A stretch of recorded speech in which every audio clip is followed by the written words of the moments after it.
আল্লাহ রাব্বুল আলামিন সূরাতুল আল ইমরানের ৯৭ নম্বর আয়াতে রাব্বুল আলামিন বলেন, ইন্না আউওয়ালা বাইতিন বুদিআ লিন-নাস লাল্লাযী বিবাক্কাতা মুবারাকান ওয়া হুদাল লিল আলামিন।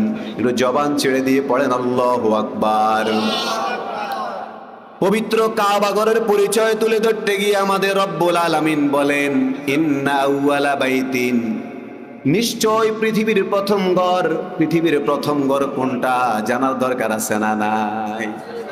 কোনটা পৃথিবীর প্রথম ঘর আল্লাহ বলছেন, ইন্না আউওয়ালা বাইতিন বুদিআ লিন-নাস, যেই ঘরটাকে আমি রব্বুল আলামিন মানুষকে কেন্দ্র করে তৈরি করেছি, বলেন সুবহানাল্লাহ। বুদিআ লিন-নাস, মানুষকে কেন্দ্র করে তৈরি করেছি। মানুষ নাই, কাবা ঘর কি লাভ হবে? মানুষ থাকবে, কাবাঘর তাওয়াফ করবে, কাবাঘর জিয়ারত করবে, কাবাঘরের প্রাঙ্গণে ইবাদত বন্দেগী করবে। আওয়াজ দিয়ে বলেন ঠিক কিনা? কোরআনে কারীমের মাউদু, কোরআনে কারীমের উদ্দেশ্য হলো মানুষ। কোরআনে কারীমের আলোচ্য বিষয় হলো কি? সবাই বলেন, কোরআনে কারীমের আলোচ্য বিষয় কি? হুদাল লিন-নাস, মানুষ এই কোরআন থেকে হেদায়েত গ্রহণ করবে। মানুষ হলো কোরআনের উদ্দেশ্য। মানুষকে উদ্দেশ্য করেই কোরআন নাজিল হলো। আবার কাবাঘরকে রব্বুল আলামিন মানুষকে উদ্দেশ্য করেই তৈরি করলেন। এটার উদ্দেশ্য কিন্তু হেদায়েত অর্জন করা। পড়েন সুবহানাল্লাহ। রব্বুল আলামিন বলেন, মুবারাকান ওয়া হুদাল লিল আলামিন, এই ঘর হলো এমন একটা ঘর, এই ঘর হলো বরকতের ঘর। এই ঘরের আগায় গোড়ায় আমি রব্বুল আলামিন বরকত রেখে দিয়েছে। বলেন সুবহানাল্লাহ। এই ঘরের আগায় গোড়ায় আমি রব্বুল আলামিন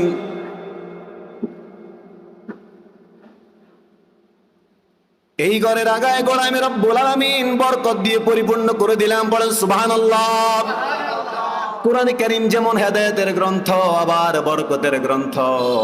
রব্বুল আলামিন বলেন, কোরআনের বেলায় বলেন, কোরআনের ব্যাপারে বলেন, হাদা কিতাবুন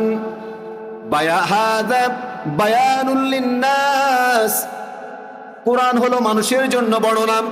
কোরআন হলো পৃথিবীর মানুষের জন্য মুবারকপূর্ণ একটা কিতাব, বরকতময় কিতাব। আবার কাবা হলো মানুষের জন্য বরকতের একটা চিহ্ন, বরকতময় একটা জায়গা। পড়েন সুবহানাল্লাহ। এজন্য রব্বুল আলামিন কোরআনুল কারীমে বলছেন, মুবারাকান ওয়া হুদাল লিল আলামিন, এটা যেমন বরকত তেমনি হেদায়েতের জায়গা। পড়েন সুবহানাল্লাহ। সুতরাং গত জুমাতে আমি বলেছিলাম, কেউ যদি হেদায়েত এবং বরকতের নিয়তে কাবাঘর জিয়ারত করতে যায়, হজ করতে যায়, উমরা করতে যায়, তার জীবনটাকে বরকত এবং হেদায়েত দিয়ে যিনি ভরে দিবেন তিনি কে? হুদাল লিল আলামিন, পৃথিবীর মানুষের জন্য বলা হয়েছে, কোন ধর্মের কথা বলে নাই। হুদাল লিল আলামিন, পৃথিবীর যেই কোনো ধর্মের মানুষ এই ঘরের কাছে যাবে, তার জীবনটাকে যিনি উজালা করে দিবেন, হেদায়েত দিয়ে পরিপূর্ণ করে দিবেন। আওয়াজ দিয়ে বলেন তো তিনি কে? প্রিয় বন্ধুরা আমার, কাবা হলো এমন একটা ঘর, এই ঘরটাকে কেন্দ্র করে অনেকগুলো ইবাদত আমরা করে থাকি। যেমন ধরুন, আমরা ইতিকাফ বলেন, বিভিন্ন ইবাদত বন্দেগী বলেন, এরপরে তাওয়াফ বলেন, তারপরে আমরা বিভিন্ন ইবাদতগুলো এই কাবা ঘরে গিয়ে করে থাকি। আওয়াজ দিয়ে বলেন ঠিক কিনা? আমাদের কোরবানি, আমাদের পশু কোরবানি এই কাবার সাথে রিলেটেড। হাজী সাহেবারা এই কাবা চত্বরেই কোরবানি করে থাকেন। আওয়াজ দিয়ে বলেন ঠিক কিনা?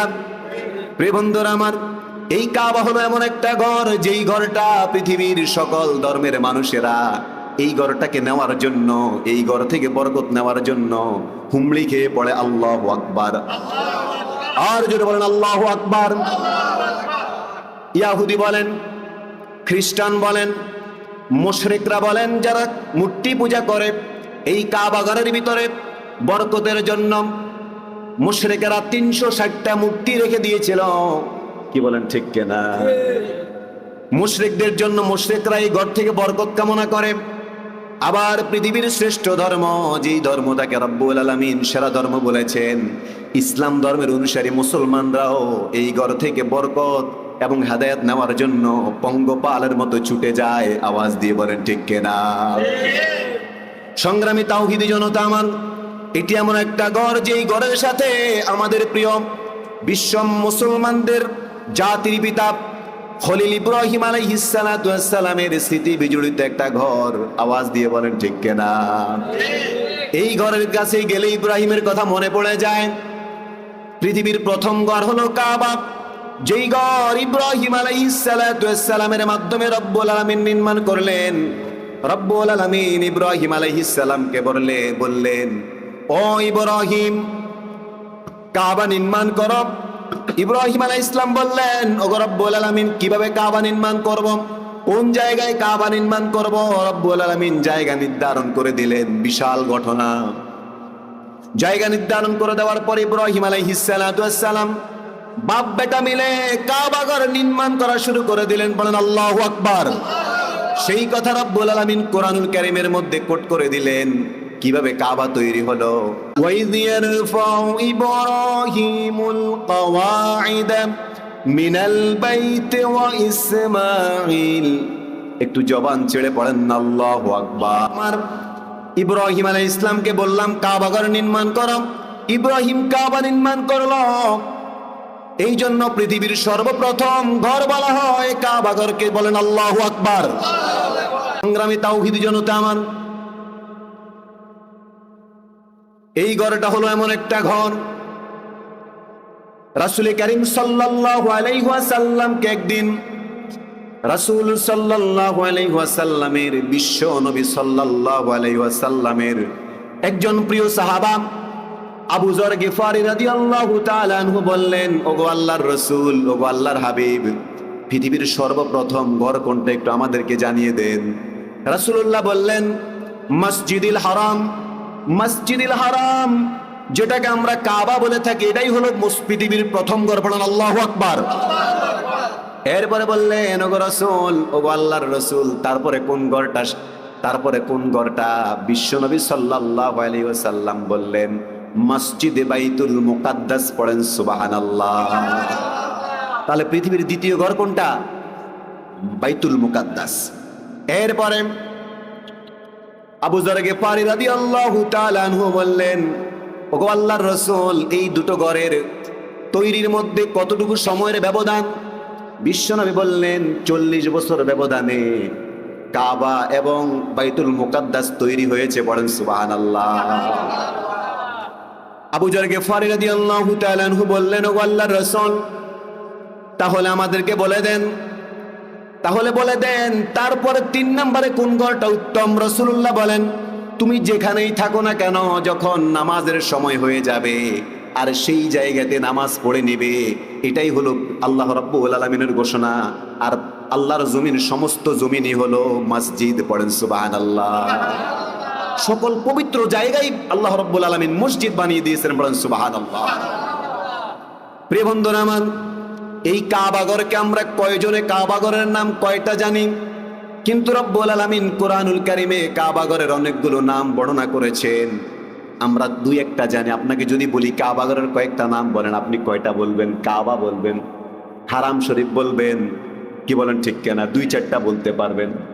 কিন্তু রব্বুল আলামিন কোরআনুল কারীমে তার এই প্রিয় ঘরটাকে, বিশ্ব মুসলমানদের এই নিদর্শনটুকুর অনেকগুলো নাম তিনি বর্ণনা করেছেন। পৃথিবীর তাওহীদ প্রিয় মুসলমানদের ইব্রাহিম আলাইহিস সালামের ভালোবাসার সেই সন্তানদের হৃদয়ের মধ্যে যেই ঘরটার প্রতি সবচাইতে বেশি ভালোবাসা, আর যেই ঘরটার নাম বেশি আল্লাহ তাআলা বর্ণনা করেছেন, সেই ঘরটার নাম হলো কাবা। পড়েন সুবহানাল্লাহ। এবার দেখেন কয়টা নাম। 1 নাম্বার হলো আল কাবা। পড়েন সুবহানাল্লাহ। 2 নাম্বার হলো আল বাইত। 3 নাম্বার হলো বাইতুল আতিক। 4 নাম্বার হলো বাইতুল হারাম। 5 নাম্বার হলো মসজিদুল হারাম। 6 নাম্বার হলো বাইতুল্লাহ। 7 নাম্বার হলো কিবলা। এবার জবান ছেড়ে পড়েন না সুবহানাল্লাহ। প্রিয় বন্ধুরা আমার, কয়টার নাম বলেছিলাম? কাবাঘরের কয়টা নাম বলেছিলাম?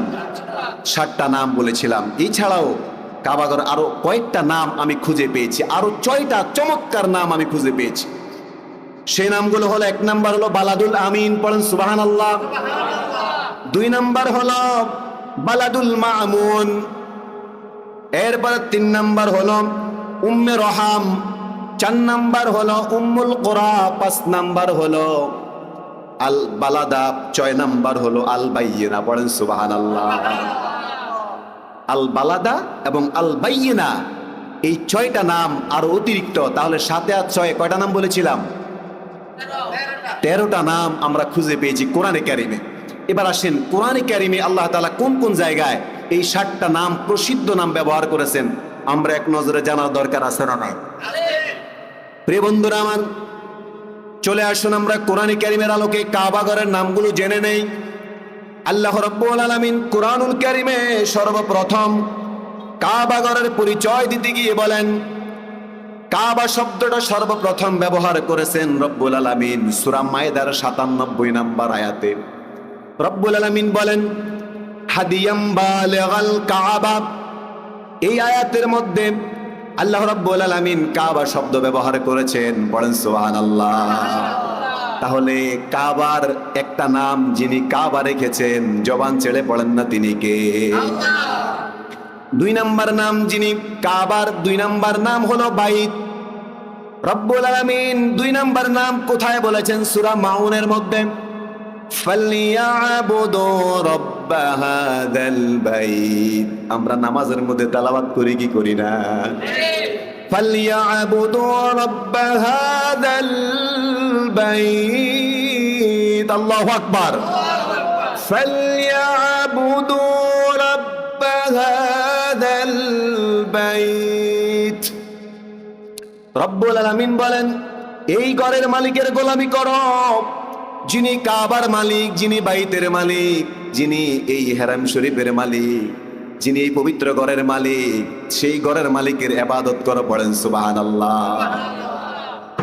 আমরা যে এই ঘরে বসে আছি, এই ঘরটা কার? আর জোরে বলেন, এই ঘরটা কার? এই জন্য এই ঘরের মালিকের ইবাদত করার দরকার আছে না নাই? এই ঘরের মালিকের ইবাদত কোথায় বসে করতে হবে? এই ঘরের মধ্যে বসে করা দরকার আছে না নাই? এরপরে রব্বুল আলামিন বাইত শব্দটা অন্য একটা আয়াতের মধ্যেও ব্যবহার করেছেন। আল্লাহ রাব্বুল আলামিন কুরআনুল কারীমের মধ্যে বলেন, ওয়াইয জাআলনাল বাইতা মাসাবাতাল লিন-নাসি ওয়া আমনা ওয়াত্তাখাযু মিন মাকামি ইব্রাহিমা মুসাল্লা وعهدنا إلى إبراهيم وإسماعيل أن طهر بيتي للطائفين والعاكفين والركع السجود। জবান ছেড়ে পড়েন আল্লাহু আকবার। তাহলে রব্বুল আলামিন বাইত ব্যবহার করেছেন কোথায়? সূরা বাকারার 125 নম্বর আয়াতে রব্বুল আলামিন বলেন, ওয়াইদ জাআলনাল বাইতা মাসাবাতাল লিন-নাস ওয়া আমনা। আমি এই কাবা ঘরটাকে, এই বাইত, এই ঘরটাকে আমি আল্লাহ তাআলা পৃথিবীর সমগ্র পৃথিবীর সকল ধর্ম বর্ণ নির্বিশেষে সকলের জন্য মিলনস্থল, কেন্দ্রবিন্দু বানালাম, পড়েন আল্লাহু আকবার। কে বলেন, কাবা ঘর গেলে যারা হাজী সাহেব তারা দেখেছেন কত রঙের মানুষ, কত মতের মানুষ, কত চিন্তার মানুষ, আছে না নাই? সবাই বলেন আছে না নাই? এক এক মানুষ কত লম্বা, আবার কেউ কত খাটো, কেউ দেখতে অনেক কুৎসিত, অনেক কালো, আবার কেউ একেবারে দবদবে ডিমের মতো সাদা, আছে না নাই? এই সব কিছু যিনি করেন তিনি কে? ওই যে জাআলনাল বাইতা মাসাবাতাল লিন-নাস, মানুষের জন্য কেন্দ্রস্থল বানালেন যিনি, আওয়াজ দিয়ে বলেন তো তিনি কে? আল্লাহ। ওয়া আমনা, এবং এই ঘরটা হলো নিরাপদ একটা ঘর। এই ঘরের মধ্যে যেই কেউ ঢুকবে তাকে নিরাপদ যিনি বানিয়ে দিবেন, আওয়াজ দিয়ে বলেন তো তিনি কে? তাফসীর ইবনে কাসিরের মধ্যে ইবনে কাসির রাহমাতুল্লাহ আলাইহি বলেন, কাবা হলো এমন একটা নিরাপদের জায়গা, কেউ যদি তার পিতার হত্যাকারীকে কাবা ঘরের ভিতরে পেয়ে যায়, সে কাবা ঘরের সম্মানার্থে পিতার খুনিকে পর্যন্ত মাফ করে দেন, ক্ষমা করে দেন, ছেড়ে দিয়ে চলে আসেন, বলেন সুবহানাল্লাহ। এত বেশি নিরাপত্তার জায়গা। এই জন্য জুলুম, নির্যাতন, নিপীড়নের শিকার হয়ে যারা একেবারে দিশেহারা, আল্লাহ রাব্বুল আলামিন বলেন, তোমাদের জন্য আমি আল্লাহ তাআলা এই ঘরটাকে নিরাপত্তার ঘর বানিয়েছি। এখানে যদি আশ্রয় নিতে পারো, পৃথিবীর কোনো জালেম তোমাদের কোনো ক্ষতি করতে পারবে না। আওয়াজ দিয়ে পড়েন আল্লাহু আকবার। প্রিয় সংগ্রামী তাওহীদি জনতা, আমার কয় নাম্বার গেল? কয়টা নাম গেল? দুইটা নাম গেল। 3 নাম্বার নাম হলো বাইতুল আতিক। রব্বুল আলামিন এই কাবা ঘরটার 3 নাম্বার নাম রেখেছেন বাইতুল আতিক। বাইতুল আতিক শব্দের অর্থ হলো পুরাতন ঘর। পড়েন সুবহানাল্লাহ। আমরা যেই সকল ঘরগুলোতে বসবাস করি, আমরা যেই সকল ঘরগুলোতে জীবন যাপন করে থাকি, এই ঘরগুলো যতই পুরাতন হয়ে যায় ততই ঘরের প্রতি মায়া কমে যায়, আছে না নাই? ঘরের বিভিন্ন আসবাবপত্র, জিনিসপত্র, বিভিন্ন চৌকাঠ আদল মাদল পরিবর্তন করার দরকার হয় কি হয় না? কিন্তু বাইতুল কাবাগর, বাইতুল আতিক, এটা এমন একটা ঘর, কাবা এমন একটা ঘর, যেই ঘর যত পুরাতন হবে ততই পৃথিবীর মানুষগুলো সেই জায়গায় গিয়ে বেল জামানো। বলেন আল্লাহু আকবার। এই ঘর যত পুরাতন হবে তত বেশি এই ঘরের প্রতি যিনি মায়া বাড়িয়ে দিবেন, আওয়াজ দিয়ে বলেন তো তিনি কে? প্রিয় বন্ধুরা আমার, 4 নাম্বার নাম হলো বাইতুল হারাম। কাবা ঘরের 4 নাম্বার নাম যিনি বাইতুল হারাম রেখেছেন, বলেন তো তিনি কে? রব্বুল আলামিন কুরআনুল কারীমে বলেন, ওয়ালা আমিনাল বাইতাল হারাম ইয়াবতাগুনা ফাদলাম মির রাব্বিহিম ওয়া রিদওয়ানা। রব্বুল আলামিন বলেন, আমার যেই গোলাম এই কাবা ঘরটাকে জিয়ারত করার জন্য যাত্রা দিবে, যাত্রা করবে, বের হবে, আমার সেই হাজী সাহেবকে যেন পৃথিবীর কেউ যাতে করে উত্তক্ত না করতে পারে, কোনো অমুসলিম যাতে করে তার উপর নির্যাতন করতে না পারে, তার উপর চড়াও হতে না পারে। আল্লাহ তাআলা স্পষ্ট জানিয়ে দিয়েছেন পৃথিবীবাসীকে, হাজী সাহেবরা হলো আমার মেহমান, সুতরাং হাজী সাহেবদের উপর কেউ কখনো নির্যাতন করবা না, হাজী সাহেবদের উপর অত্যাচার করবা না, হাজী সাহেবদেরকে বিরক্ত করবা না, হাজী সাহেবদেরকে উত্তক্ত করবা না। এই ঘোষণা দিলেন যিনি, তিনি কে? সংগ্রামী তাওহীদি জনতা আমার, এই ছিল 4 নাম্বার কাবার 4 নাম্বার নাম। কাবার 5 নাম্বার নাম হলো রব্বুল আলামিন কুরআনুল কারীমে ব্যবহার করেছেন বাইতুল মুহাররম। পড়েন সুবহানাল্লাহ।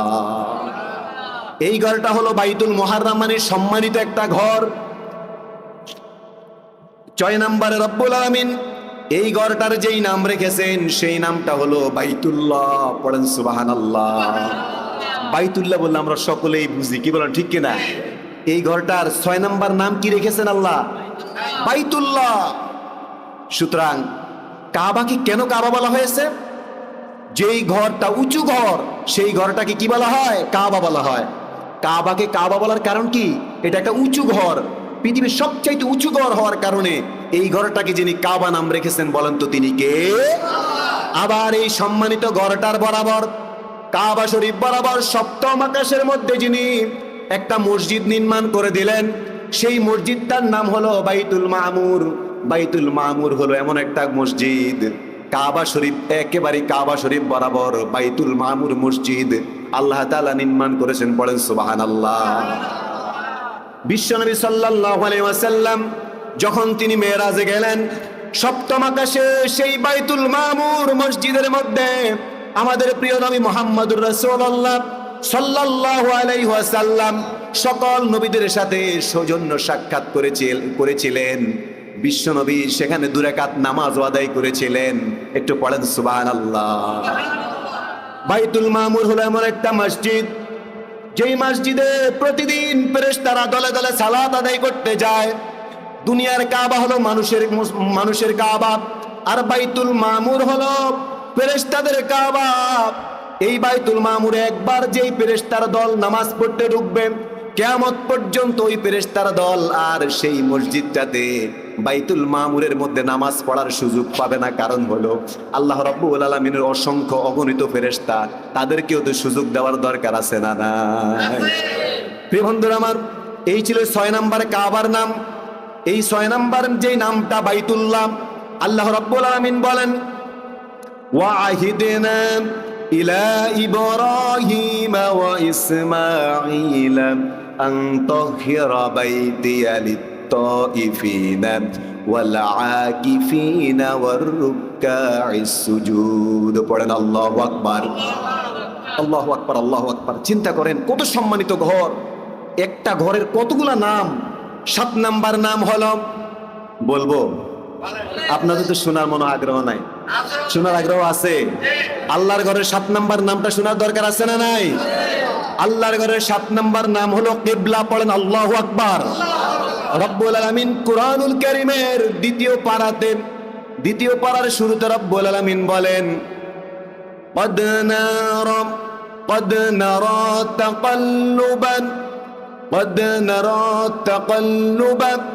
قد نرى تقلب وجهك في السماء فلنولينك قبلة ترضاها পড়েন আল্লাহু আকবার রব্বুল আলামিন বিশ্বনবীকে লক্ষ্য করে বলেন ও আমার প্রিয় হাবিব আপনি বারবার কেন আমার দিকে তাকাচ্ছেন আকাশের দিকে তাকাচ্ছেন আমি বুঝতে পেরেছি কাবার দিকে ফিরে নামাজ পড়ার আগে বিশ্বনবী 15 থেকে 16 মাস পর্যন্ত নামাজ পড়েছেন বাইতুল মুকাদ্দাসের দিকে ফিরে পড়েন আল্লাহু আকবার কিন্তু বিশ্বনবী বাইতুল মুকাদ্দাসের দিকে ফিরে নামাজ পড়ে সন্তুষ্টি অর্জন করতে পারলেন না বারবার আল্লাহর দিকে তাকায় আর মনের কথা যেন বলতে চায় আল্লাহ বললেন কদ নারা আপনি আকাশের দিকে বারবার তাকাচ্ছিলেন তাকাল্লুবা ওয়াজহিকা ফিস সামাই আপনার মুখখানি চেহারাটা বারবার আকাশের দিকে ফেরাচ্ছেন আমি আল্লাহ বুঝতে পারলাম সুতরাং ফালানুওয়াল্লিয়ান্নাকা কিবলাতান তারদাহা আপনি যেটা চাচ্ছেন কাবার দিকে ফিরে নামাজ পড়তে আপনি এখনোই ফিরে নামাজ পড়া শুরু করে দেন আল্লাহু আকবার সঙ্গে সঙ্গে বিশ্বনবী নামাজের মধ্যেই তিনি মুখ ফিরিয়ে নিলেন কাবার দিকে 2 রাকাত নামাজ কাবার দিকে ফিরে পড়লেন আর 2 রাকাত নামাজ বাইতুল মুকাদ্দাসের দিকে ফিরে আদায় করলেন পড়েন সুবহানাল্লাহ এই ছিল কাবা ঘরের 7টা নাম বাকি আর কটা নাম বলেছিলাম মনে আছে আরো 6টা নাম বলেছিলাম যারা দেরিতে এসেছেন তাদের জন্য প্রাণপ্রিয় এই 6টা ঘরের নাম জানা দরকার আছে না নাই আমি আবার বলছি এই 7টা ছাড়াও বাকি 6টা নাম আল্লাহ রাব্বুল আলামিন কুরআনুল কারীমে রেখেছেন এই ঘরটার নাম সুবহানাল্লাহ তাফসীর গেটে আমি এই 13টা নাম উদ্ধার করেছি পড়েন আলহামদুলিল্লাহ তাফসীর ইবনে কাসির থেকে সকালবেলা 6টা নাম আমি খুঁজে পেয়েছি সেই 6টা নাম আবার বলছি একটা হলো বালাদুল আমিন অর্থাৎ নিরাপদ শহর 2 নাম্বার হলো বালাদুল মামুন একটা শান্তির নিরাপদ শহর এরপরে হলো উম্মে রহাব এরপরে 4 নাম্বার হলো উম্মুল কুরা 5 নাম্বার হলো আল বালাদা 6 নাম্বার হলো আল বাইয়িনা একটু জবান ছেড়ে পড়েন আল্লাহু আকবার এই নামগুলো যিনি রেখেছেন বলেন তো তিনি কে প্রিয় বন্ধুরা আমার প্রিয় তাওহীদি জনতা আমার এইগুলো কাবাঘরের 7টা নাম এই কাবাঘরকে কেন্দ্র করে হাজী সাহেবেরা যেই প্রতি বছর হজ করতে যায় যাদেরকে রব্বুল আলামিন সামর্থ্য দিলেন হজ করতে যায়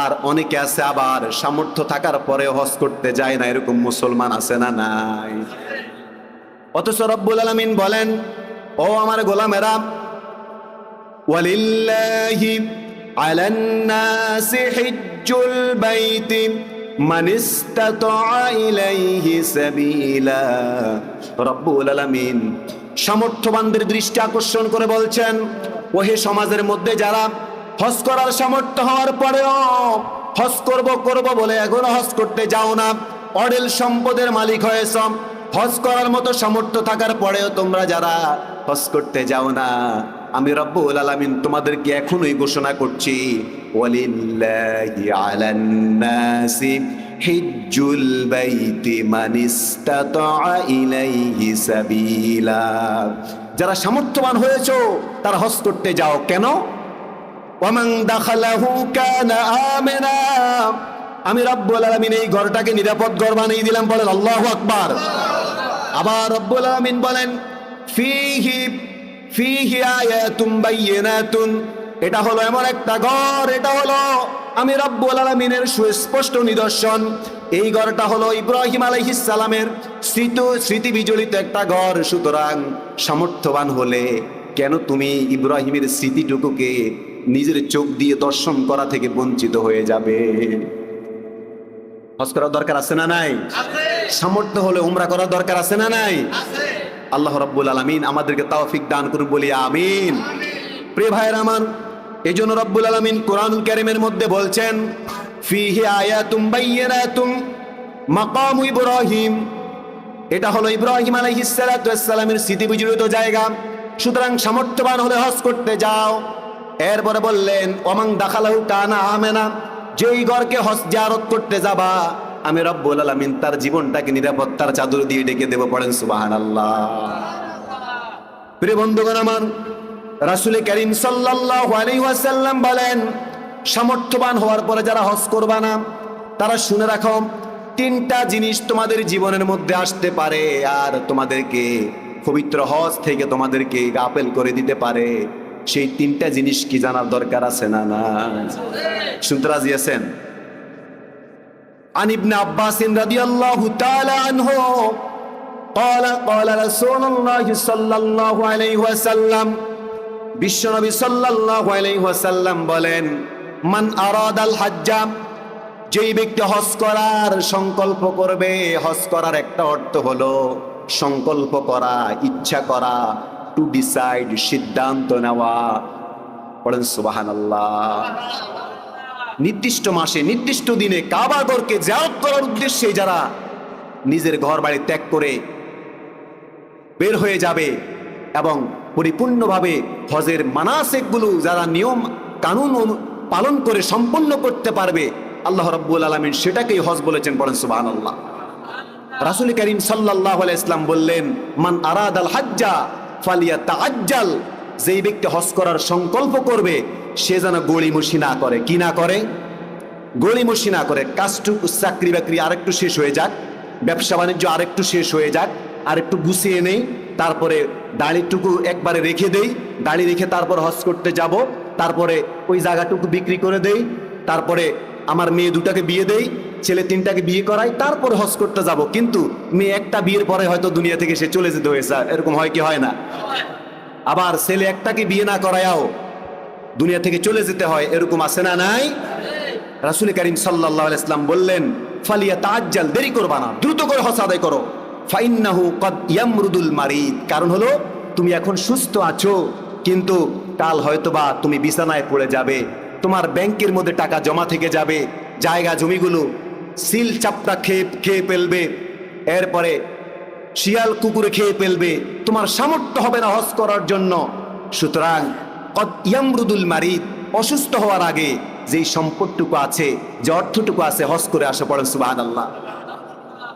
এরপরে বলছেন, তাফকুদুর রাহেলা, তোমার যেই বাহন, হয়তোবা তোমার উট নষ্ট হয়ে যেতে পারে, তোমার পা দুটো পঙ্গু হয়ে যেতে পারে, অথবা তোমার বিমানের টিকিট কেনার মতো সামর্থ্য হবে না, পাসপোর্টে জটিলতা দেখা দিতে পারে, পাসপোর্টের মেয়াদ শেষ হয়ে যাবে, এভাবে বিভিন্ন সমস্যা হতে পারে কি পারে না?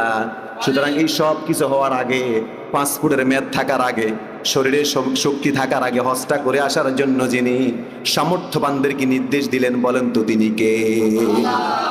3 নাম্বার হলো অতুরিদুল হাজা, তোমার জীবনে, মানুষের জীবন হলো ব্যস্ততাময়, তোমার জীবনে এমন ব্যস্ততা নেমে আসবে আর তুমি হজ করার সামর্থ্য পাবা না, সুযোগ হয়ে উঠবে না। সুতরাং তুমি বেশি করে ব্যবসা বাণিজ্যের মধ্যে বিনিয়োগ খাটানোর আগে, জায়গা জমি কিনে ব্যতিব্যস্ত হওয়ার আগে, তোমার ক্ষেত খামার অধিক পরিমাণ অর্জন করার আগে, ফসলি জমি ক্রয় করার আগে, পশু পাখির খামার দেওয়ার আগে তুমি যদি সামর্থ্যবান হও, তাহলে এই ঘরটাকে জিয়ারত করে আসার জন্য যিনি নির্দেশ দিলেন, একটু জবান ছেড়ে পড়েন তো তিনি কে? আল্লাহ আমাদেরকে তৌফিক দান করুন, বলি আমিন। কারণ হলো এই ঘরটা ইব্রাহিম আলাইহিস সালাতু ওয়াস সালামকে আল্লাহ তাআলা তৈরি করার নির্দেশ দিয়েছেন। আল্লাহ তাআলা বললেন, ও ইব্রাহিম, তুমি কাবা নির্মাণ করো। ইব্রাহিম যখন কাবা নির্মাণ করলেন, আল্লাহ রাব্বুল আলামিন বললেন, ও ইব্রাহিম, সবচাইতে উঁচু পাহাড়ে উঠে এবার ঘোষণা দাও, পৃথিবীর মানুষ যাতে করে এই ঘরটাকে জিয়ারত করতে আসে, বলেন সুবহানাল্লাহ। রব্বুল আলামিন বলেন, ওয়াআযিন ফিন নাসি বিল হজ্জি ইয়াতুকা রিজালান ওয়া আলা কুল্লি দামিরিন মিন কুল্লি ফাজ্জিন আমিক। পড়েন আল্লাহু আকবার। রব্বুল আলামিন বলেন, ও ইব্রাহিম, হজের ঘোষণা দাও যাতে করে পৃথিবীর মানুষ এই ঘরটা জিয়ারত করতে আসতে পারে। তোমরা আব্বা বেটা যেমন 7টা চক্কর দিলে, পৃথিবীর মানুষ যাতে করে তোমাদের পদাঙ্ক অনুসরণ করে এই ঘরটার চতুর্পাশে 7 বার প্রদক্ষিণ করতে পারে আর বরকত লুপে নিতে পারে। পড়েন সুবহানাল্লাহ। ইব্রাহিম ঘোষণা দিলেন, ওয়াযিন ফিন নাস বিল হজ্জি ইয়াতুকা রিজালান ওয়া আলা কুল্লি দামিরিন মিন কুল্লি ফাজ্জিন আমিক, যাতে পৃথিবীর মানুষ পায়ে হেঁটে কিংবা গাড়িতে চড়ে তারা এসে এই ঘরটা জিয়ারত করতে পারে আর বরকত, হেদায়াত, রহমত নিয়ে তারা পরিপূর্ণ হয়ে তাদের বাড়িতে দেশে ফিরে যেতে পারে। আর হজের যে শিক্ষাটা, সেই শিক্ষাটা যেই ভেদাভেদ বলে গিয়ে কালো, সাদা, খাটো, লম্বা, ধর্ম, গোত্র, বর্ণ নির্বিশেষে, জাতি, বর্ণ নির্বিশেষে তারা যেমন হজ আদায় করেছে কাঁধে কাঁধ মিলিয়ে, সমাজ প্রতিষ্ঠায় সমাজে গিয়েও তারা যাতে করে এভাবে ভ্রাতৃত্বের বন্ধনে আবদ্ধ হয়ে ইত্তেহাদুল কুওয়ার এই স্লোগানে তারা ঐক্যবদ্ধ হয়ে ভেদাভেদ ভুলে গিয়ে সমাজে সকলে যাতে করে কাঁধে কাঁধ মিলিয়ে ভ্রাতৃত্বের বন্ধনে আবদ্ধ হয়ে সীসাডালা প্রাচীরের মতো জীবন যাপন করতে পারে, এই জন্য তারা যাতে করে হজ করতে আসে। পড়েন আল্লাহু আকবার।